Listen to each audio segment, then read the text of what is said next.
We're here at Eurobike Day 3 where things are blowing up. Okay, now.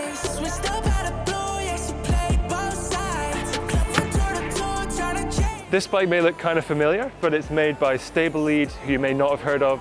They make high-end camera stabilization equipment, mostly out of carbon fiber for kind of big budget movies, and they're turning their hand to mountain bikes. So this bike with the aluminium lugs and carbon tubes, made in-house, but it's basically just to showcase what they can do. The bike is not on sale, it's not slated for sale, but the fork and the shock, they should be coming out early next year. So the fork is obviously an upside down fork designed for enduro, one-piece carbon uppers and steerer unit. It's got a 15mm axle, so not 20mm like the Fox upside down fork. Looks to be torque cap compatible dropouts, air spring, adjustable compression. That's really all we can say about the fork for now. It's really just a prototype to show what it will look like. But Stablead say they should have production by 2026, and they say they can get us samples to test before then. So hopefully we'll have some ride impressions on this next year. They also have a shock, also with carbon fiber. It's got a carbon fiber air can. That's really Stablead's expertise is in carbon fiber manufacturing. So carbon fiber air can looks to be a two-way adjustable damper, possibly a twin tube with a climb switch on the other side.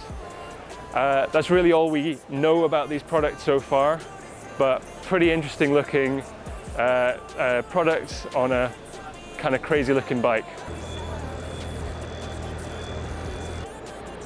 This is the Flexibar by Level of Future. They've been working with the physio from the Yeti Enduro team to develop something to help with vibration and arm pump. So there's an elastomer in here, and the end of the grip can twist slightly. It has a bit of float with an elastomer in it. So the pivot point is in the middle of this part, which is kind of in the middle of where your hand goes. So if you push vertically down in the bar, it doesn't feel flexy like it's kind of pushing away from you. But that degree of float apparently helps with vibration and arm pump.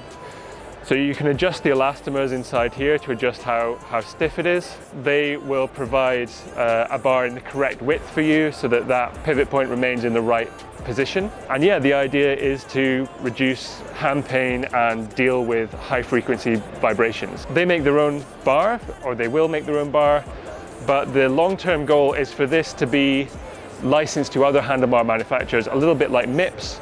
So maybe in the future, a lot of handlebars will be available with technology like this.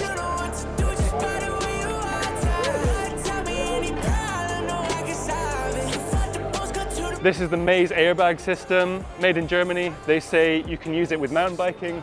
Designed to be used with a helmet, not instead of. This backpack has a bit of storage for your odds and ends, but it's got sensors, so if it detects that you're falling, it will inflate, as we just demonstrated. Keep you a bit safer, hopefully. Get a new CO2 cartridge is €45, so not something you want to wear if you expect to fall on the regular, but maybe it could keep you a bit safer. There you go. And you see it's very, very hard. Yeah, I feel pretty safe. We're at the Garmin stand. They're making training into a game. You can now steer, and the player on the screen goes where you point them. It also lifts and raises the front end depending on the elevation change on the game. You've got your artificial gears here. It's pretty fun. Let us know what you think about kind of the gamification of training in the comments. This would be great for wheelie training. We're here with Prime. They've got an MX version of their downhill bike coming out and an MX version of their Flash enduro bike, shown here with the new podium fork. Perhaps most excitingly, they've got a new trail bike coming out. It's just a prototype at the moment, but it's 140mm front and rear, 29er. It doesn't yet have a name, but if you have a look at Prime's Instagram page, you can enter to win a frame from them if you come up with the best name for it. We're here at the Children's Play Center at the D3O booth. They've got a giant vat of their D3O material. It's a non-Newtonian fluid, which means that if you kind of move it gently, it's really pliable and kind of like a liquid. You can see this hammer is like sinking into the material, but if you hit it hard, it's really solid. So one demo they've been doing, you can hit your hand pretty hard. It's like a kilo hammer. It's actually okay. I won't test without the D3O, but yeah, pretty fun to play with. You can now get D3O material in shoe inserts, which is claimed to have vibration damping properties. So Fox will now make shoes with these D3O inserts. I did ask if you could get the inserts on their own. That's not something that is in the pipeline at the moment, but maybe in the future that'll become available too. Here at the Schwalbe booth, they've got a demonstrator with the new Radial casing and the old casing. Same tread pattern, same pressure, both sat on a kind of pretend rock, and you can bounce up and down on them. And the Radial casing feels pretty soft. And then the standard casing feels noticeably firmer, actually, to be fair. You do need to run the Radials at like 3 or 4 PSI more to avoid bottoming out or tire squirm. So it's maybe not really the best test, but kind of shows what difference the casing makes in itself. We're here hanging around the Smith booth. Found something pretty interesting. This is the new Smith Pilot helmet. Pretty affordable. It's going to be 85 euros and around $90. And it's got MIPS. That's pretty good for the price. You can fit your glasses in the back or in the front, which is a nice little feature. The visor is not adjustable, but it is replaceable. It's a nice little helmet for pretty entry-level price. It's harder than it looks. I think this helmet is quite heavy. That's why it's a very heavy helmet. I think it weighs about, it's got to be about 50 kilos. We're in the Miranda booth with their chain retention test machine. Looks pretty funky, but you can shift through the gears when it's running.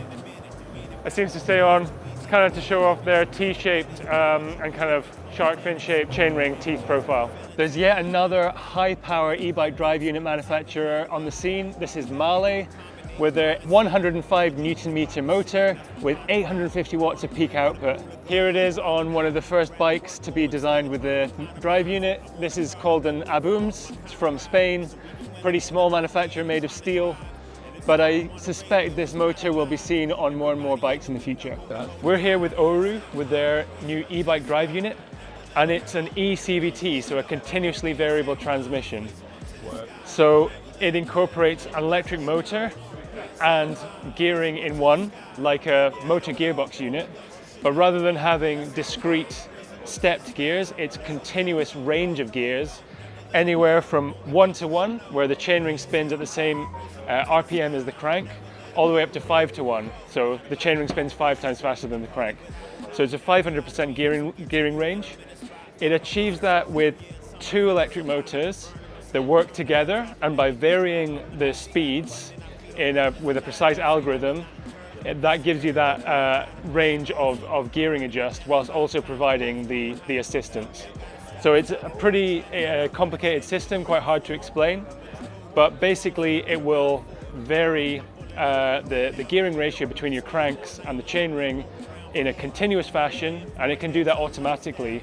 So you can set a cadence like 70 RPM, and then as you accelerate, you'll stay at that cadence and the bike will just go faster.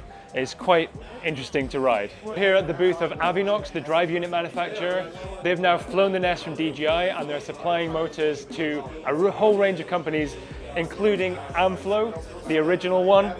Amflow is showing off this bike, which is a 170mm travel fork, so it's a kind of burlier build of their popular Amflow e-bike. But there are a load more companies that are now using the Avinox motor. There's one here from Crestline, Megamo, Forbidden, Uno, Rockwild, Commensal, and there's even more. Lots of bikes using that motor now.